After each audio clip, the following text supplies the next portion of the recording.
Hey guys, bit of a different video.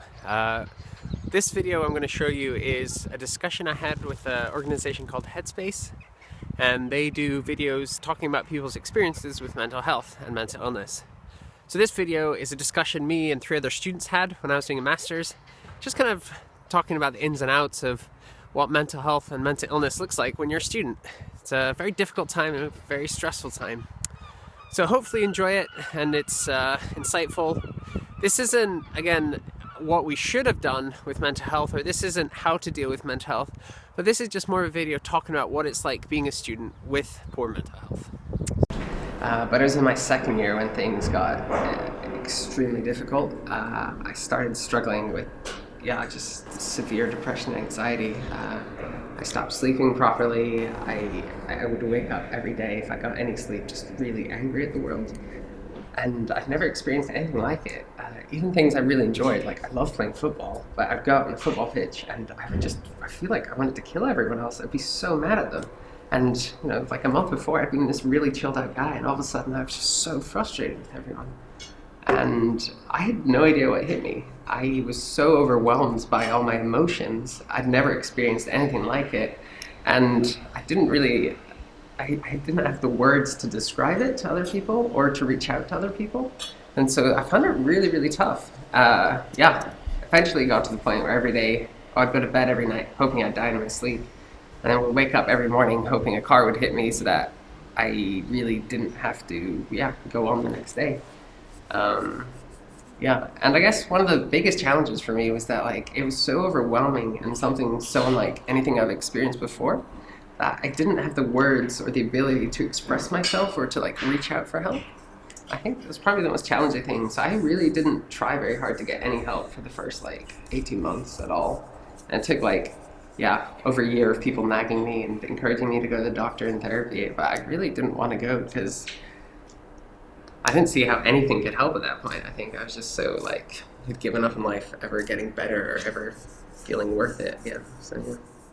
That's the worry, is that in your case especially, when people first start struggling with it, it's something that they've never struggled with before, so they don't really know what to do, and it's hard to confront the feelings that you're having, and if you just internalize it, it's not going to go away. But where do you go from there? Who do you talk to? Yeah. There were things that I wanted to talk about which I felt was too much of a burden for my friends. And I was clearly holding it in, so I went and spoke to this lady, and although I would have liked to have more, I think it was a useful kind of first step in the process. I also have used the counselling service at Edinburgh. In my second year I was kind of in a similar situation to you, and I was struggling with really bad depression. Started about halfway through my first year. Couldn't really tell you what caused it on, but I found my main issue was that I just didn't feel like I could talk to anyone about it. I didn't talk to you guys about it for so long, and I was also wasn't aware of it. It was in December I just suddenly realised, I was shit, I have depression, I need to go do something about this. I went to the uni counsellor, and I found that, I think just because I'd been so closed off about it, just talking to someone about it who's just very, one, removed from my life, and two, just open, their job is to help me kind of understand my feelings without giving me too much direction. I found that as a really useful stepping stone into recovery. I find it difficult as well to manage your expectations because everyone expects you to have a good time at uni, Oh my Everyone's gosh, it'll be the best time in your life, you'll make so many friends. It's all parents that say that, they're you're so lucky, you're going to have such an amazing time, and they really set your expectations high, and you feel a lot of duty to have fun, which is quite weird because forced fun is never fun. You can feel guilty when you're not making these friendships immediately. Literally. After Freshers Week, you're where is my amazing posse of friends? I know, where's my crew? Where are my lifelong friends? That's Come on, guys. I mean, moving anywhere is tough, uni, whatever. So it's I think more realistic expectations would help people if they're you might move there and you're gonna have a lot of lonely days. That's just what it's like. Even if you do it perfectly, you'll have a lot of lonely days. Yeah. And it's tough. But it's realistic. I think that's the thing is, in freshers especially, people kind of want to have this facade of I'm fine, I'm so whatever, chilled out. But I remember at the end of Freshers Week, I had a sister in final year and I went to her, she had a flat party and I went and everyone asked me how it was and I was literally on the brink of tears the whole night. Not because it was terrible, but I was just like, I'm so tired and I just want to relax and like not have to put on this kind of facade that I'm like can keep going every day. But anyway, I don't know. Yes, I think there was a lot of pressure in our first year to like look like you're having a good time the whole time. I was in Pollock Halls. Were you as well? Yeah. Yeah. Okay. So like that's a massive community of like 1,000 students, and like you just will get to know a lot of people, have them on Facebook, and be seeing them post up the whole time. You'll have to walk around and like see people, and they see you, and you. I felt very pressured, especially in like the second half of my first year, to like appear like happy the whole time, which is ridiculous because no one's happy the whole time. And like I felt kind of suffocated within Pollock, to be honest. I was super happy to leave just because of like the constant people around, which I don't see them nowadays. Like they didn't matter to me, I don't matter to them, but at the time it did. When I was feeling really depressed in my undergrad, I would just like, yeah, I just wouldn't want to leave the house. I just spent like hours like on Facebook and with Snapchat, and like in hindsight, it's easy for me to see like those were like destructive behaviors because like, you know, nobody's gonna upload that picture of them having a horrible day on Facebook. You know, it's like look how badly dressed I am today. You know, like nobody's gonna do that. Or there's like, I feel like people either post photos of them looking nice or kind of doing something fun, particularly on Snapchat. Yeah, because like for me, like things like Facebook or Instagram, people put up nice photos, and Snapchat is like, look how much fun I'm having. Yeah. And so I found myself just being like, oh, I'm struggling with anger and bitterness and frustration anyway. And all of a sudden, all my friends are having fun. Like, am I not a good enough friend to be invited? Or like, why am I not having fun? Like, should I be out doing something? And yeah, eventually I just got rid of Snapchat and like put an app on Facebook so it gets rid of the newsfeed, and it helps so much because now I'm just like I definitely feel like there's a lot of stress that's gone away in my life because of that, because now I'm not constantly feeling when I'm at home or when I'm doing something like in the library and my friends are having fun, I'm not like, oh, I'm so bitter and jealous about that. I don't even know it's happening, and that's totally fine. Yeah, it's so like much ignorance better. really is bliss. Like you don't need to know what everyone's doing in their lives, especially because, as you said, you're seeing it through like rose-tinted glasses. You're seeing people like at their best hour on their best day, and it's just not realistic.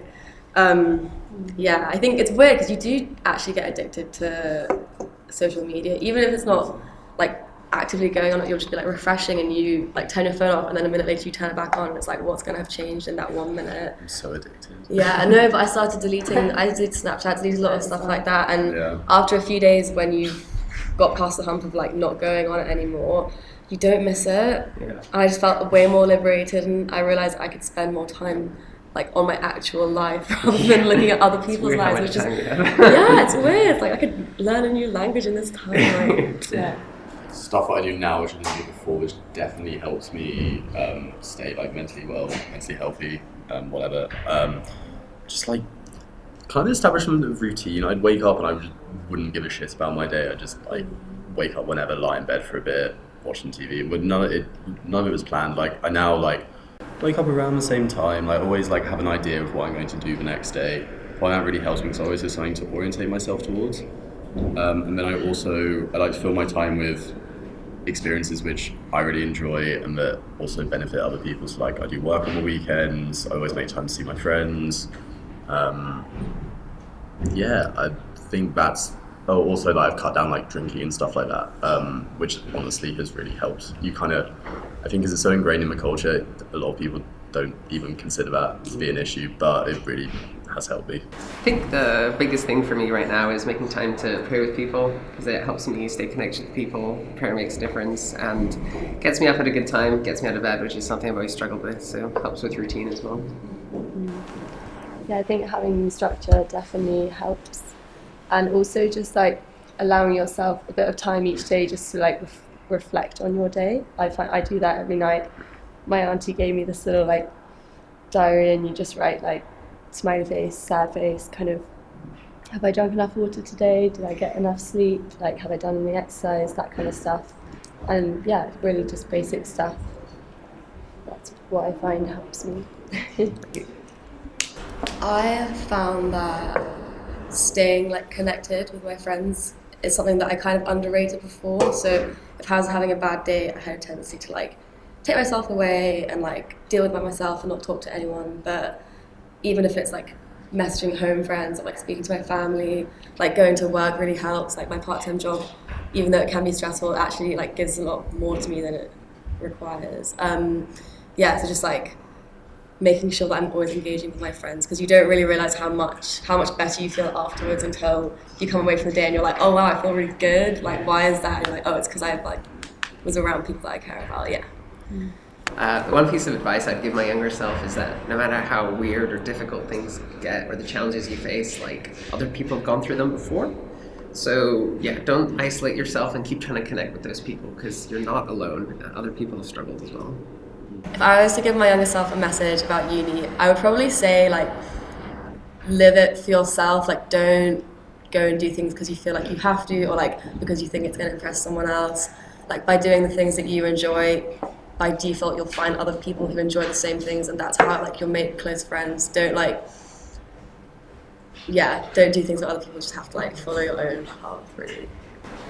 My message to my younger self is actually very similar to that. Like, you need the time to figure out who you are, and you're not going to do that just by following other people. Like, try out new things, see if you like them, see if you don't, and follow the things you do like. Don't follow the things you don't. Think about whether the friendships you're making are good, valuable friendships, or whether you're just doing it because you're a bit lonely.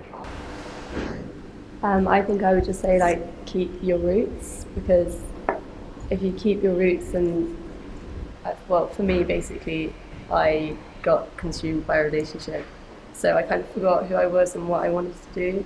Remember who you are, remember what it is you actually like doing, keep your friends, keep your family, don't brush them aside just for someone else, then you'll be fine.